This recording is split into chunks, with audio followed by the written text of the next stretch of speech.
Logan asked, 2026, the date of the rapture, question mark. What's your take on this? Well, Logan, you know, so I used to be pre-trib. Okay, I just want to make that a full disclosure. I used to be pre-trib, and so that would sound exciting. Maybe 2026. Is it possible? Hey, a lot of things are possible. Do I think it's very likely now? I don't think it's very likely. I just don't see that date happening that quickly. I just don't. Now, I'd be happy to be wrong. I think I would anyway, but it's really hard to say.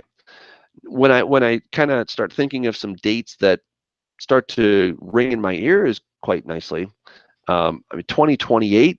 It seems like it at least fulfills the 70 or 80 years from 1948 when the modern state of Israel was reestablished. So that's at least maybe a possibility. Again, I could be completely wrong about that. The other one that jumps out at me is if we assume that a generation is 100 years old, and if, big if the re-establishment of the nation of Israel is significant, which I believe it is, which happened in 1948, and then we take 100 years from that time, and the generation that sees these things will by no means pass away till all these things take place. Jesus said, Matthew 24.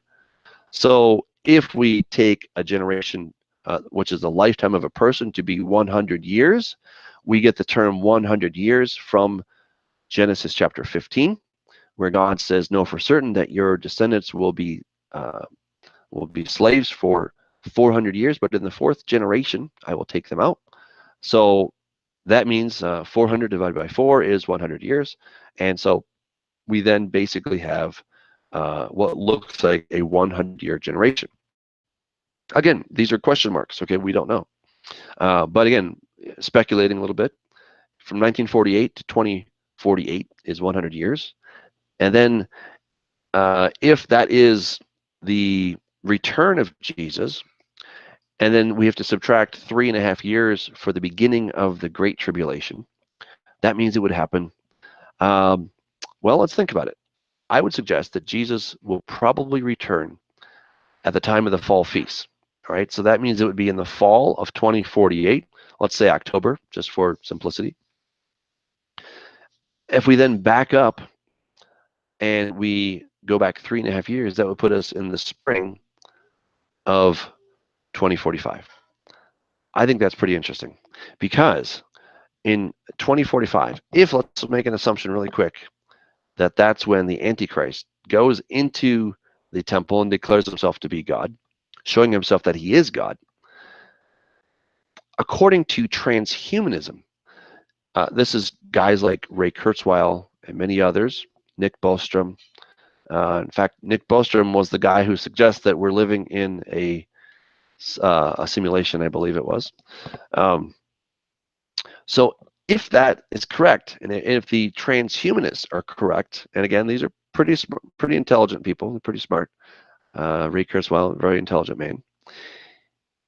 If they're correct that the singularity when humanity is no longer transhumanism, no longer transhuman, we're not just post-human, but we're actually meta-human.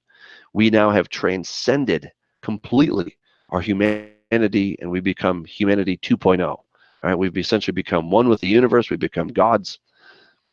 They're making the date 2045, not me. So that seems like a very interesting date in light of our speculated date of 2048. So again, speculation. All right, so don't say that Doug said this. I'm just speculating. But if 2048 were the time that he would come back, that would put it right in line with what the transhumanists are suggesting by 2045. I don't know. We'll have to wait and see. But that would not surprise me. Let's just put it that way. That would not surprise me if, in fact, that's the date. When I was a pre-tribber, I used to think it'd be a lot sooner. I was hoping for sure. And, you know, I don't know. I mean, Jesus knows when he's coming back, or at least the Father does. I certainly don't.